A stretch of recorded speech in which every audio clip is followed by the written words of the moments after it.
طبعا الكابتن حسين لبيب ما سمعش ولا كلمة من اللي انا قلتها او اللي الناس التانية قالوها، انه لازم يكون في ناس زي مستشارين فنيين كرة قدم، مش لعيبة هاندبول زيه.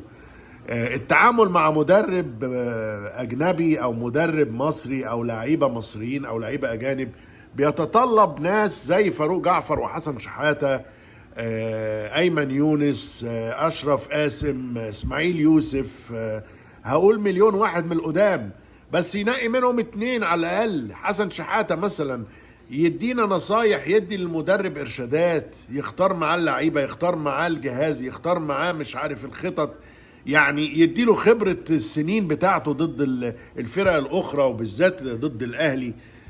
ما حدش بيسمع الكلام ده ليه؟ ما نش فاهم يعني العند اللي عندكم ده ايه يعني بالظبط. اهو طين الدنيا الراجل.